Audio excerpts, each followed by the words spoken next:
The Outback Championship Wrestling Podcast is brought to you with help from our sponsors.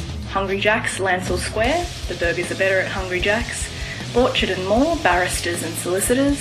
Leah Sigler, Australasia. Ballarat Wildlife Park, where we like to take our international guests to cuddle koalas and pat kangaroos. Ashwood Secondary College, our home base. Park Regis Hotels. And Are You OK? You can like us on Facebook at facebook.com/OCWAUS. Follow us on Twitter at OCWAUS. Check out our website at OCWAUS.com and watch us on Thursday nights on Channel 31 Melbourne at 10 p.m. On this edition of the Outback Championship Wrestling Podcast, I get to speak with one of the nicest guys I've had the privilege to not only meet as part of my OCW career, but to speak to for about half an hour, none other than Ricardo Rodriguez. He was probably one of the most giving guests we've had on the podcast, only vetoing one topic of conversation. But Ricardo was willing to speak about his dissatisfaction with WWE politics, his career trajectory, and even his wellness policy violation. And of course, there's the OCW taste test to look forward to at the conclusion of the podcast. Welcome to the OCW Podcast. I'm your host, Scarlett Harris, and my guest today is none other than Ricardo Rodriguez. Would you like to say hi, please? Well, hola, ¿cómo están? Hello, guys. It's Ricardo Rodriguez. We actually just flew in this morning today, so we're I'm running on coffee, hopes, and dreams. Yes, we're all about business here at OCW. Go, go, go. So let's get straight into it. How did your turn as Alberto El Patron's ring announcer come about? Well, actually, it just kind of happened. I went in the day after SummerSlam 2010, alongside guys like Rusev, who's there now, guys like Joey Ryan, Alex Kozlov, amongst others. We all did a tryout, and the scout at the time, Ty Bailey, he kind of took a liking to me, and he basically asked me if I was willing to do a ring announcing deal the following day on SmackDown in Bakersfield, California. So to which obviously I said yes. I ended up going. They liked what we did, and then they were doing a double taping because I believe the SmackDown guys the following week were, I think, actually here in Australia, so they weren't going to be able to tape SmackDown in the States. So they had asked me if I wanted to go on Wednesday to do SmackDown as well, to which obviously I said yes.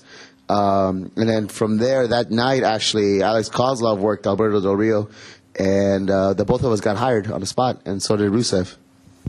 Great, and Rusev is going from strength to strength in WWE at the moment. So we were speaking to Alberto just before, and he said that you guys didn't know each other before you were assigned? No, not at all. I mean, I knew who he was. Obviously, I knew who he was because of his lineage and his family. And just the name alone of, Dos Caras Jr., Mil Máscaras, Psicodélico. I knew the whole family. I didn't know what he looked like without the mask, but I knew who he was. And that was that day that we did the debut. That was actually the first day that I met him. And as time went on, obviously we became really close. We were always together. We were always driving together. We became basically partners in crime, through the good and the bad. And we became really close friends after that, actually. Yeah. Now Alberto's returned to AAA and House of Hardcore, and you've joined him as well. So what's it like, sort of coming full circle, I guess? What's that line from Mel Gibson in Braveheart? The freedom. That's what it was. It was such an amazing feeling just to be free. To be free, to be able to do what we wanted to be able to have fun, which is something that was missing for the both of us amongst a lot of the other guys who you're going to be speaking to on this day. The biggest thing was always just having fun, and that we missed it. We missed the freedom of just enjoying ourselves and not having to call it work, because it wasn't. After a while, it just became work. It wasn't a hobby. It wasn't a sport. It wasn't anything entertaining for us. It became work, and it just became such a hassle. It became a burden just to having to say, I have to go to work today. I have to go to the office. I have to go and basically be a sheep for 6-7 hours and not do anything, and then being told that we're not even on the show, and then driving 5 hours to the next town and then not doing anything on SmackDown as well. So just for us to be able to not only have fun, but also we became our own bosses, and we started creating our own calendars, and we dictate. If we wanted to, if we choose not to want to work on a weekend or whatever, for whatever reason, birthday, family, whatever, or just leisure, we had that ability to say, we're not going to work today. I'm going to take it off. I'm going to rest. If I'm hurt, you know what? It's okay. I'm going to rest. So we definitely missed that aspect of of what wrestling should be, and that's fun. Yeah. I want to return to, I guess, your dissatisfaction with WWE a little bit later, but you mentioned, I guess, schedules. While you were on the main roster announcing for Alberto, you were also in developmental, weren't you? In a sense, a lot of it was I was developmental just because I wanted to go. Because WWE wasn't, at least the main roster wasn't letting me wrestle. So I figured, okay, what's the easiest way for me to get some ring time? Because obviously that's what I did before I was even hired. I was a wrestler. And I know a lot of people don't know that about me, don't know about my history. I was a wrestler first. And still to this day, I'm still a wrestler. And that's what I made my career out of. And then granted, the opportunity that WWE gave me is something that I'm beyond thankful for. Like I am, like I don't, on that aspect, I can't take that away from them because they gave me an opportunity. They gave me so many opportunities to take care of my family, to take care of myself, to pay my bills, to pay my school loan, which if you have a school loan, you know how much of a bitch that is. Yeah, actually in Australia it's not as. Oh, okay. Well, in the States, cheaper. In the States, it's horrible. But yeah, just the schedule in itself was horrible. Especially if you have a family. I'm not married. I don't have kids. Not that I know of.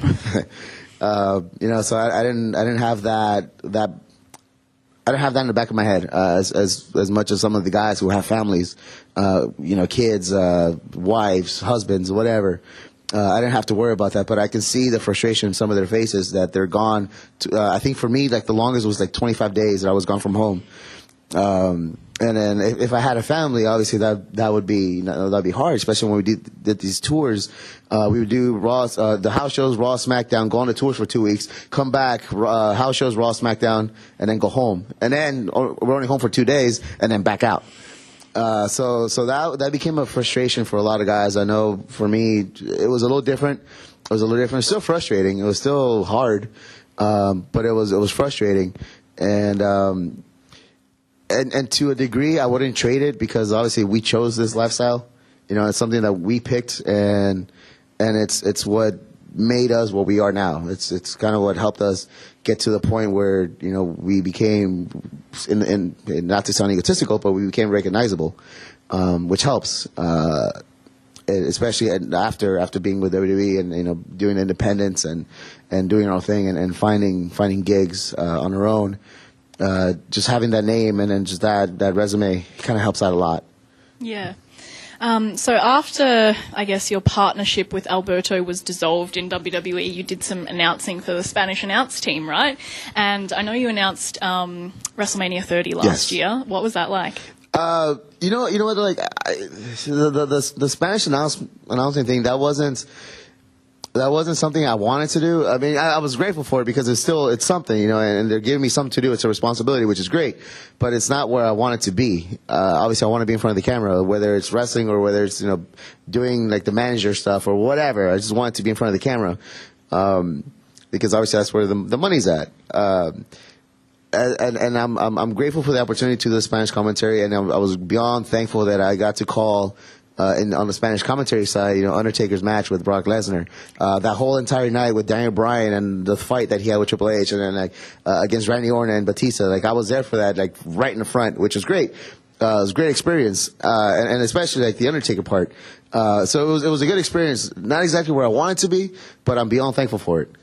Yeah, I was actually going to ask you. That was my next question. What did you think of the Undertaker's streak being broken? Honestly, I didn't even know about it. Like I know, I later found out because I would do commentary with Carlos Cabrera and Marcelo Rodriguez, and they knew. I didn't. They didn't tell me anything. I didn't know. So when Lesnar won, I honestly thought that Undertaker forgot to kick out. I legit thought he forgot to kick out, which I've done in the past because I'll be like a step behind. So then it was a nice little touch that they didn't play Lesnar's music right off the bat. Like they waited like a minute or two before they played the music, which made it a little bit more realistic, which is great. And the whole time I'm thinking to myself, oh, somebody's going to get fired. When obviously later on we found out that was a plan. But it was very surreal. And obviously we've all seen that meme of that guy with that face. Yeah. So we've all seen it. So that was my reaction. That was basically my reaction. Actually, I was watching clips on YouTube the other day, like trying to find your reaction, like when that happened, but I couldn't find anything. No, they're not going to show the Spanish commentators. Come on. Only when they crash through your table, right? Of course. Yeah. Do you still keep up to date with WWE? Like, do you watch it at all? Or? No. So no WrestleMania predictions then? No. I don't even know who's in. I don't even know who's in it. Well, I honestly don't know. All I know because of my buddy, all I know is like Roman's going up against Brock. That's all I know. As far as everything else goes, I have no idea what's going on. Cool. Well, we won't go into that. We've already had many discussions about it earlier today. So you and Alberto wrestled the team of John Cena and Bret Hart, which was your first televised match, I believe, on Raw. What was that like, wrestling Bret Hart? Honestly, because we were, where were we? Ontario, Canada, I believe. Somewhere in Canada. I want to say Ontario. I remember myself and Del Rio were at the gym, and then we get this text. And it was from one of the writers, and they're like, "Hey, it's they sent it to Del Rio, to Alberto, and they're like, hey, it's Alberto and Ricardo versus Cena and Bret Hart." At first, I thought they were messing with me. I was like, "Oh, these dudes are just messing with my head." We get to and I just left it at that because I honestly thought they were just messing with me. So we get to the arena, and they're like, "No, yeah, it's you guys in a tag." I'm like, "Oh my god, okay." To which, I mean, I always carried my wrestling gear, but because Ricardo's not a wrestler, I didn't have anything else. So they had to have somebody go to like the sports store and just buy some random little, biker shorts or biker tights or whatever. So that was kind of cool. And then just because if I'm not mistaken, to this day, I'm still Bret Hart's last match. To this day. So that was kind of cool. And obviously, like, when he put me in a sharpshooter, I was just like a little kid. I was like, oh my god, this is awesome. And then fast forward several, maybe like a year and something. It was at the Rumble in, I want to say Phoenix, where Del Rio faced Big Show, and Bret Hart came out beforehand, and he gave me his glasses. So the little kid in me was just, just like going crazy. So that was kind of cool. And I still have them. I still have the glasses. And I remember Bret, don't tell him this. He's like, "Don't lose these because these are my last pair." I was supposed to give them back to him, but before we even got back, he had already left. To which I was like, I'm going to keep these glasses. So I still have them. Awesome. You wrestled Santino Marella in a tuxedo match. Oh, God, don't even remind me about that. That was horrible. Well, I actually have not seen it. Don't watch it. Okay. Don't watch it. I was going to ask you to walk us through it a little bit, but obviously it's not something you want to... No. I mean, because up until that point, like, we were having fun with it. But the day that match happened, we were in New Jersey, and that's a smart mark crowd. That's one of those crowds that you can't pull any tricks on them because they want wrestling. They're like that Ring of Honor crowd. And they kind of took the fun out of it because we had so many people telling us what to do as opposed to just letting us do our thing. We had so much input from different people that it just kind of sucked the fun out of it. So I know by the time we went out, we were just like, let's just get it over with. Just because there were so many people in our ear, do this, do this, do this. No, don't do that, do this. To where like me and Santino were just like, dude, let's just do it. Let us just have fun. We know how to do this. But they kind of took the fun out of it, and yeah, don't watch it. Don't watch it. It was horrible. Okay, good to know. Do you care to talk a little bit about your wellness policy violation at all? It's a mistake. It's a mistake because I mean, honestly, like the WWE has this wellness policy, which honestly I think is bullshit. I'm sorry for cussing, but I think it's bullshit because certain people will get tested and certain people won't. Whatever. That's whatever. And then if certain people do get tested and they pop, they're not going to do anything to them. You're not going to take this top guy and take him off TV because there goes money, right? But if you get a lower card guy, we can sacrifice him. So whatever, it's just, I mean, it was a mistake.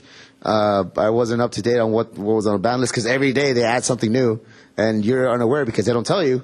It's just automatically, it's like, oh, hey, there's this on the list. Nobody told me, so whatever. So would you say it's fair to say that there are double standards in WWE? Oh, hell yeah. Oh, of course. Easily. And it doesn't take a rocket scientist to see that. But again, that's neither here nor there. That's in the past. It's something that like I said, it's an opportunity that I had that I'll be beyond grateful for, but I'm doing something else now and I'm happy, which is important. Yeah. Now on that, upon CM Punk's departure from WWE, he said some things like, it made me hate wrestling. Yeah. And I know you've said some similar things. Do you want to elaborate on that? It goes back to the same thing of it became work. They took the fun out of it. And for those who know me, as soon as that ring was up, I was in there. I was always the first one in the ring, just rolling around, just because I love wrestling so much, and I wanted to just, work up a sweat and just kind of get in the ring, because WWE will keep me out of the ring. And I was like, okay, well, the only time I have to be in the ring is before the show, because nobody's there. Sometimes some of the guys will come in and, get in and roll around and, work a little 5-minute thing. But they took the fun out of it. And it honestly, it made me hate wrestling. It really did. And for somebody or for something to make me feel that way is powerful. Because I grew up with wrestling, and then when I first started, I was training Monday, Tuesday, Wednesday, Thursday, and then working Friday, Saturday, Sundays. So I had no life for 2 years. It was just wrestling. And I got to do a lot of things because of it, which I'm beyond grateful for.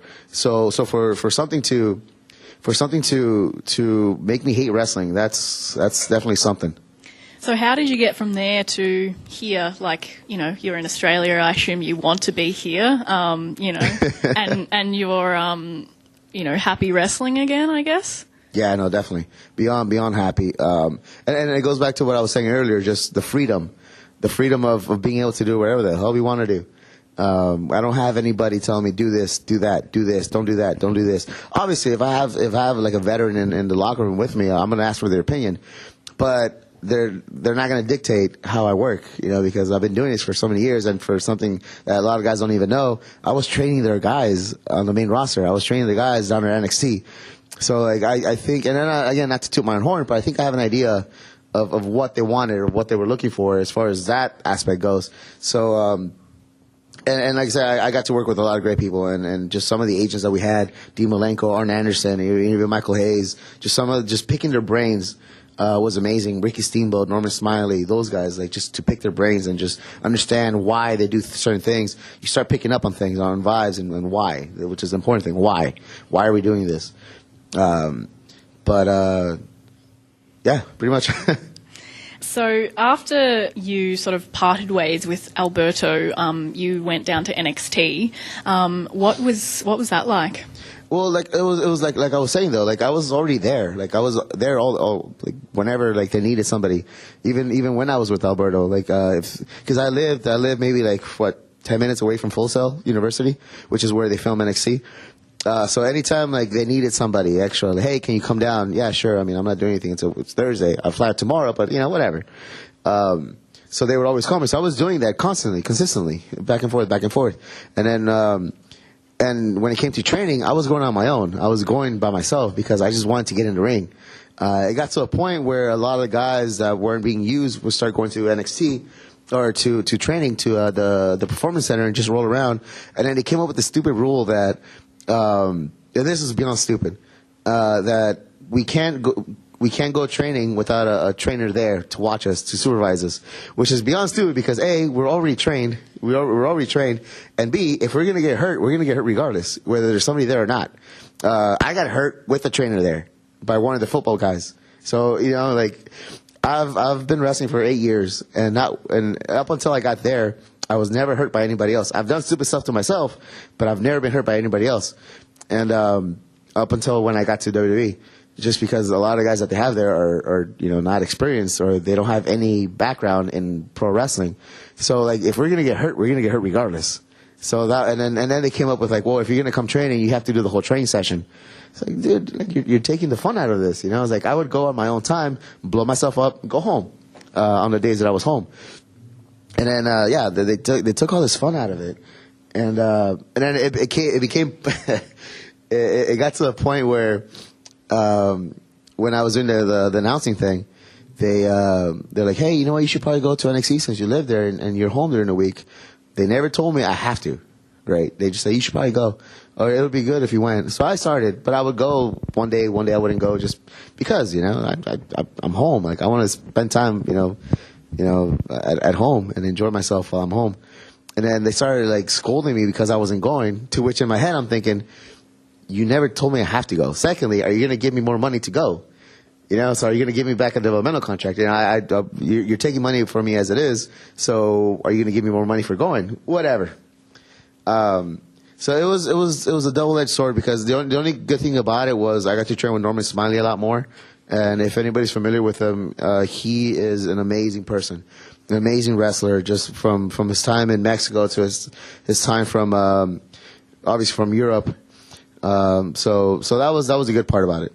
You just talked about trainers in NXT. Do you want to speak about the whole Bill DeMott controversy at all? I honestly, you know what? I didn't deal with him much. My trainer was always Norman Smiley, so I didn't deal with Bill DeMott. I honestly liked Bill DeMott outside of the ring. I wasn't too ecstatic about some of the training drills that he did. But I never got to deal with him, so I never really got to understand why he was doing certain things. So I didn't deal with him. So I know from just hearing from different people, like I know that he wasn't a big fan favorite between the boys. And I'm sure people have their reasons. I can't say anything really because I didn't deal with him. Let's move a little bit away from wrestling and more into personal life. You tweet a lot and interact a lot with your fans, as I've noticed.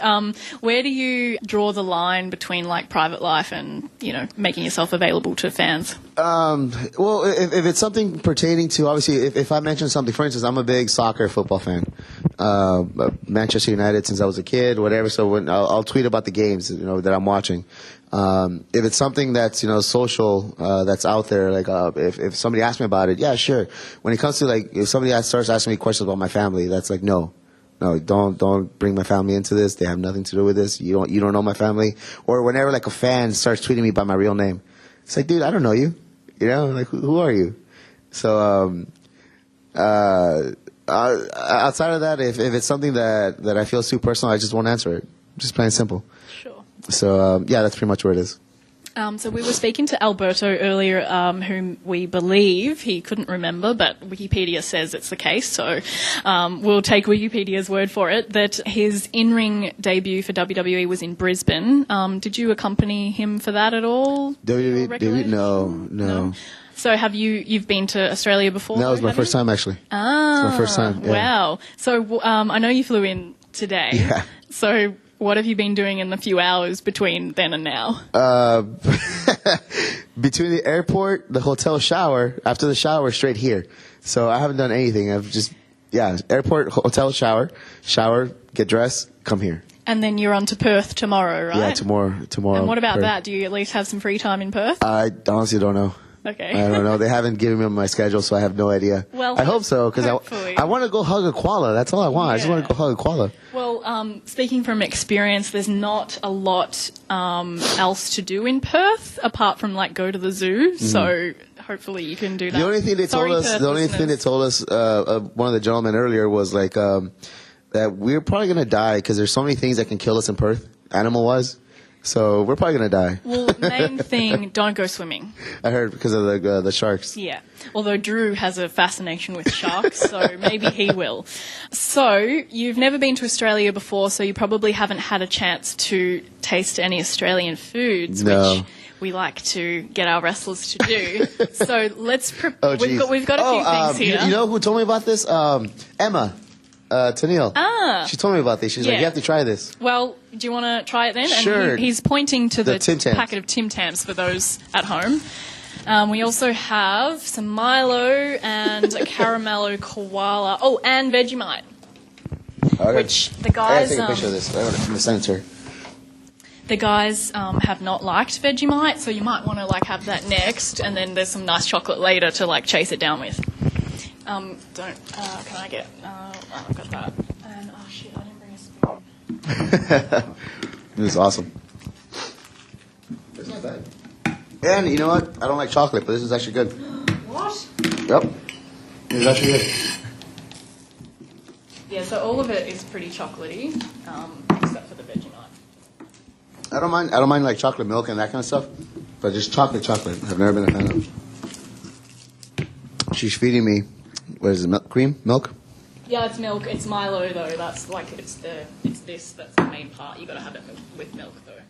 I'll just stir it up. A thumbs up on the Tim Tam. Well, do you want to try the Vegemite in there? I've only prepared one per person, so you can only have one piece. This is actually the first thing I eat all day too. Aside of the airplane food. There's some left over. Oh no, it's fine. It's fine. I don't want to eat too much before the match. because it turns dangerous. What Not bad. do you think? Not bad? Not bad. Vegemite can be a bit touch and go. Like, I mean, I think most Aussies love it because we've like grown up with it. But if it's your first time, What is this? What is this made out of? Or what is this? like yeast or something. I don't know. It's Or you can have your Milo to wash it down with if you like. all right. Am I gonna die from this?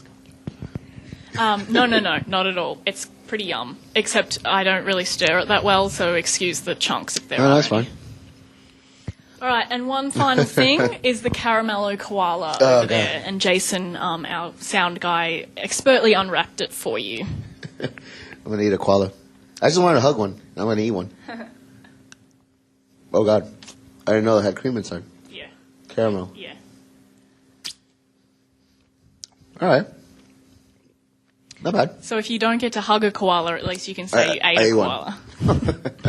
koala. Well, that concludes the OCW podcast, so I'd like to thank you for being on with us today, and enjoy the rest of your time in Australia. Thank you very much. Thank you. Thanks for listening. Future guests of the OCW podcast will include Robbie E, Brodus Clay, also known as Tyrus, Tommy Dreamer, and PJ Black.